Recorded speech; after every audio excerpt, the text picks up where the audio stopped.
प्रश्न आ गया, आदमी की उन्नति के लिए क्या चीज आवश्यक है। किसी विद्यार्थी ने कुछ लिखा, किसी ने कुछ लिखा, वो चुप बैठे रहे। 7 मिनट कॉपी जमा करने के रह गए तो सुभाष चंद्र बोस ने लिखा कि आदमी की उन्नति के लिए 2 चीजें जरूरी हैं, निंदा और नफरत। सबसे फर्स्ट क्लास उत्तीर्ण हुए परीक्षा में। लोगों, अपमान वरदान बन जाता है। अब कुछ समय पहले, करीब 20-25 सालें हुई हैं, हमारे बारे में लोगों ने कहा कि आधार पे कुछ चश्मा पकड़ोगे, बस चश्मा की कीमत 20 लाख रुपया और बस लगा लो, सब लोग नगीन दिखाई देते हैं। आधार तेरे अब गुण कुछ लोग बताते हैं, जो इतने घिनौने कहने में ना आते हैं, जो इतने घिनौने कहने में ना आते हैं, जो इतने घिनौने हैं।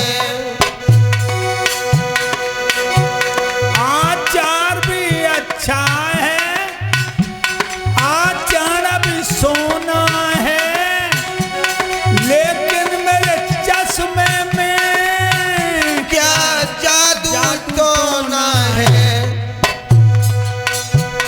विश्वास नहीं होता ये हो पर लोग उड़ाते हैं, विश्वास न होता है पर लोग उड़ाते हैं, विश्वास नहीं होता है।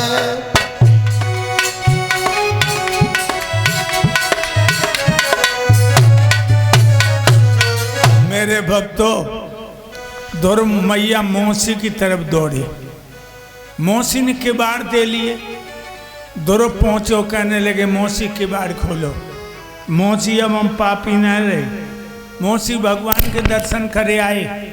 मौसी ने किवाड़ खोल के ध्रुव को छाती से लगा लिया और कहने लगी, बेटा तू धन्य है जो मुझे अब प्यार कर रहा हो, और हमें धिक्कार है जो हमने तो जमीन पटक दो।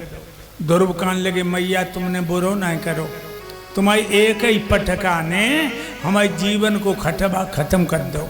जीवन को खटका गोद में लेकर के मैया सुनीत के आंगन में आई तो मैया सुनीत ने ध्रुव को छाती से लगा लिया और कहने लगी, बेटा भगवान के दर्शन कर लिए। ध्रुव कहने लगे, मैया मुझे प्रभु ने गोद में बिठा लो और पिताजी को ताज अर्पित करो। मैया बोली, मैं तो नहीं मानूंगी, मैं तो तब मानूंगी तो भगवान के दर्शन मोह कराए दे। सोई ध्रुव गोद में से उतर पड़े। लोगों, एक बात और बताऊं, ध्रुव की कोई ताकत नहीं थी, 6 महीना में भगवान को पा लेते। मैया सुनीत की तपस्या कि जब से ध्रुव गए हैं, रोटी की कौन कहे, पानी की बूंद अपने होठर पर ना धरी, व मैया ने।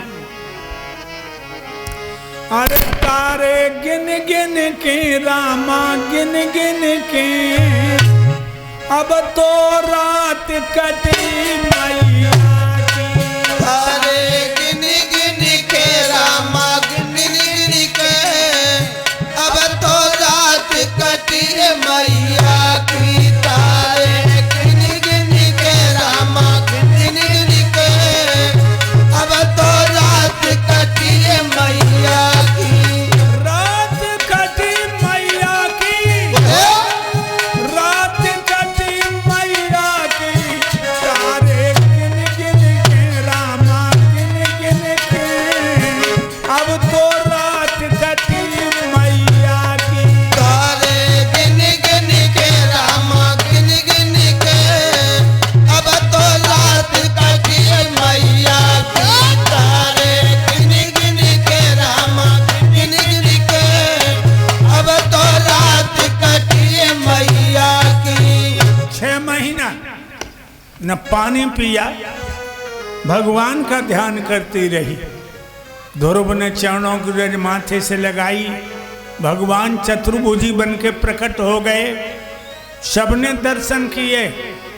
पिताजी ने मुकुट उतार के ध्रुव जी के माथे पर रख दिया और छोटे बेटा उत्तम का हाथ हाथ में दे दिया और कहने लगे बेटा भैया को निभा के चलना, और दोनों रानियों को लेकर के जंगल में भजन करने चले गए। ध्यान रखना भक्तों,